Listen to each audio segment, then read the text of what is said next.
Okay, so ang gagawin ko ngayon, i-consider ko yung whole length na 30 meters. Kasi ma-minus natin lahat ng alam nating values para mahanap yung maliit nito. So 30 minus 3.3108 minus 10 minus 15. Mahanap natin ay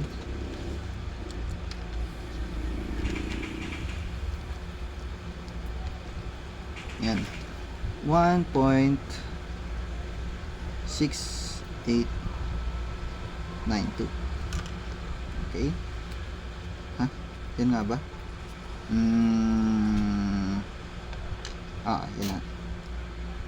Okay, so ngayon ang gagawin natin is nandito siya, di ba? Ito yung midspan.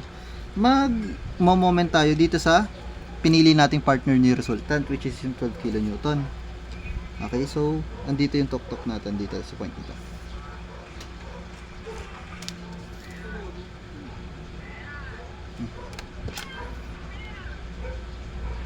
Hindi sa gitna ha, dun sa partner ng resultant na pinili natin.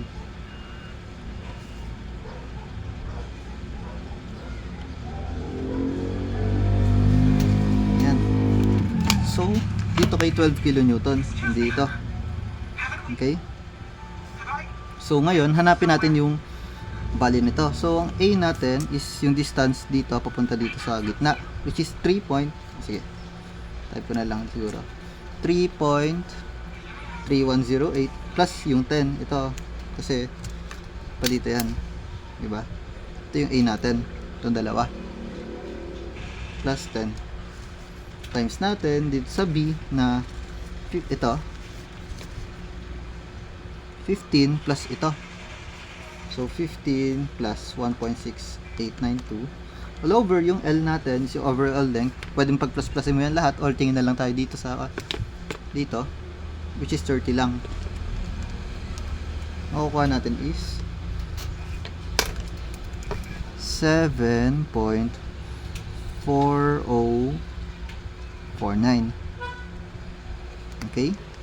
Tapos, nandito si 12, hanapin natin yan. So, M absolute is equal sa 12 multiply natin sa height na 7.4049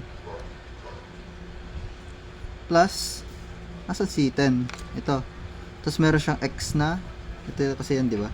Tapos na-compute na natin actually yung x na yung 3.3108, yan na yan, ito yun, di ba? Distance mula dito dulo papunta dito. So ano yung M? Ang M dito sa slope na to ay siguro M1 na lang ilagay ko, ay 7.4049 all over yung base nito, which is 3.3108 plus 10, 13.3108. Okay, so lagay lang natin dito. So 10 times yung M na 7.4049 all over 13.3108 times yung X na ito, yung 3.3108 lang.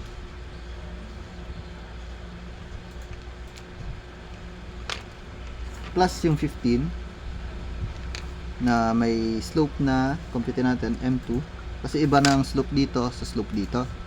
Okay, so ang M2 natin is 7.4049 all over ito, which is 15 plus 1.6892 and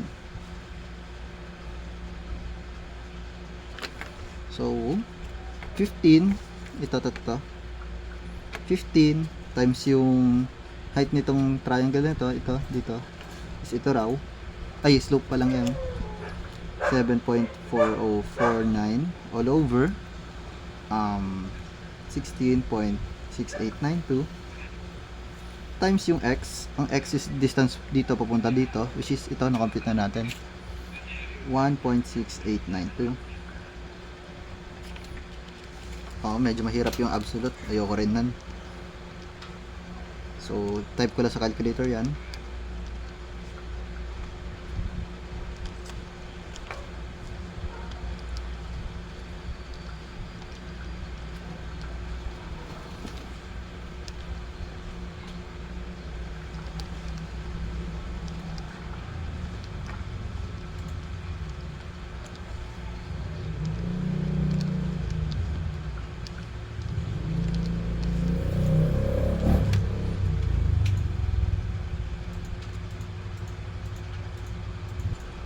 Ang nakuha natin sagot ay 118.5194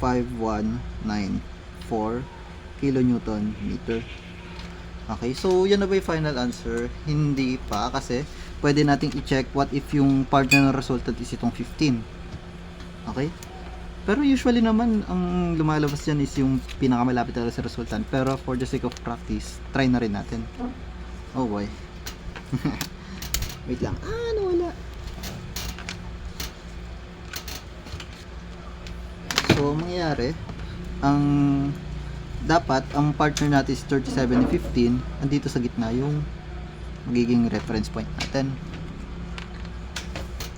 Okay? So, ngayon, hanapin natin yung distance between them. So, paano yan? Ang gagawin natin is, hanapin mo lang yung distance dito. Okay? So, kung makikita mo naman, ito, tsaka ito, nako-cover niya yung buong length. Ang gagawin ko na lang is, consider ko si buong length. Which is 30, minus ito, 13.3784. Wait lang. Tama ba itong ginagawa ko? Okay. Ganito na lang pala gagawin ko, para mahanap to. 15, ito, 15, ayan, thank you Don. 15, tapos na-compute na natin yung distance dito eh. 'Di ba? So, ito 15 minus natin sa D. Ito yung D eh. So, 3.3784. Yan. Meron tayong panibagong D.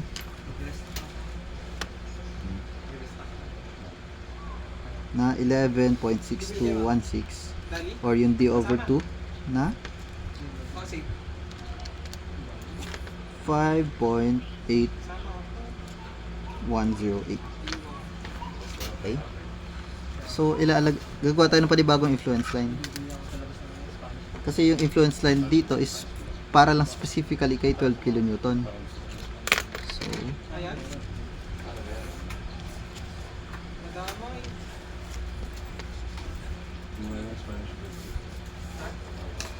meron ba? Titingin lang muna. Sige. Pero pag meron, gusto ka din. Pasabay ako isa if ever man. Isang peraso sa'yo. Titikim lang ako. Bayaran ko lang mamaya, okay lang. Sige, thank you. Ha? Tatla, tapos tigis ako ng ito. Tama ka na. Titipid. Ayan. So, ngayon, asan yung midspan nan? Is, andito yan.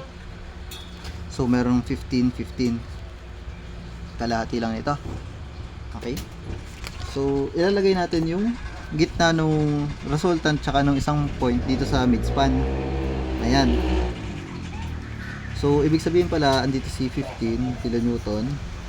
Andito si 12.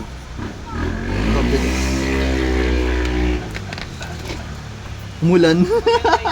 Huwag na kayo bumili. So, meron tayong 15 meters dito. Tapos, ano yung values dito sa kabila?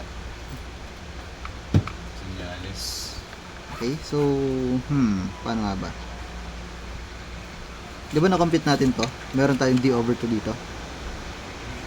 So, D over, dito sa gitna, dito lang titingnan ko yung gitna lang. So, meron tayong 15 dito sa midspan. 15 minus, minus itong D over 2. Makukuha natin yun nandito. So, asan yung calculator ko? 15 minus 5.8108. So, ito ay 9.1892. Tapos dito naman sa kabila, ang gawin ko na lang, consider ko na lang yung whole span. So, 30 minus itong dalawa.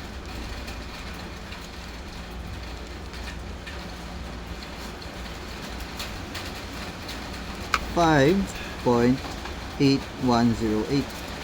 Okay, so as you can see naman dito sa drawing natin, andito na siya. Ang pinakamataas sa point dapat is nandito kay 15. Okay? So, computein natin. Sige, drawing ko pala muna. Alam ko medyo nakakalito pero practice lang yan.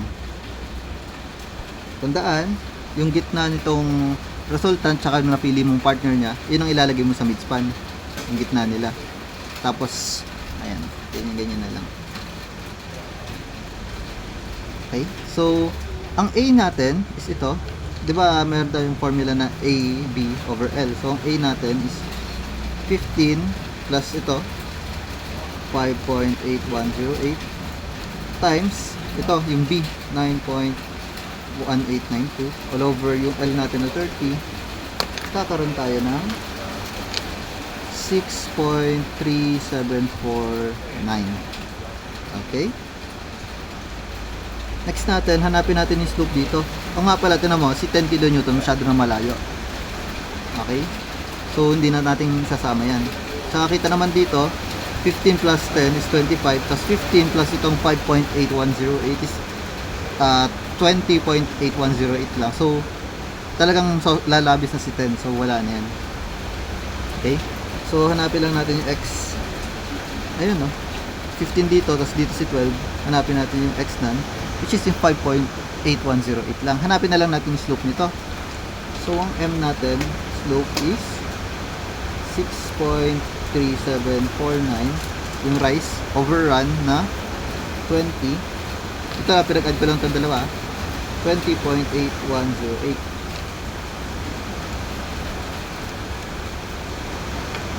Okay? Ngayon, susulat natin si M absolute. Solve natin. So, si 15 ang nandito. So, pinakatok-tok. So, 15 times 6.3749 plus yung 12 natin times mx. Ang m natin is ito. So, 6.3749 all over 20.8108 times yung x. Ang x natin is distance dito, papunta dito. Kasi andyan si 12 kN. Meron tayong 5.8108. So, compute natin si M absolute. 15 times 6.3749 plus 12 times 6.3749 all over 20.8108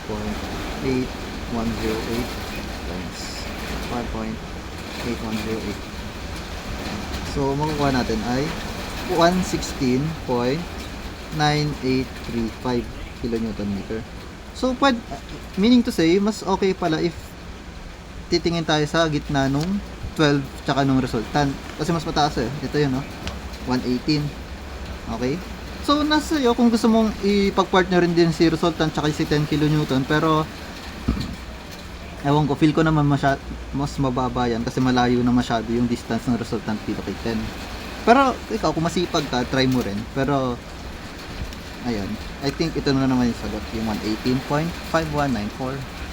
Yeah, medyo madugo yung absolute moment. Mahaba yung process. Pero, ayun lang naman. Kailangan, repeat ko lang, yung gitna nung part, yung resultant, tsaka nung pinili mong force, yung gitna nun, is ilalagay mo sa midspan. Tapos, mag-influence line ka ng moment dito sa napili mong partner. Ganun ang ginawa natin. Okay? Tapos, ganun lang ulit. Pagpitin mo yan, ganyan lang. Sige, thank you.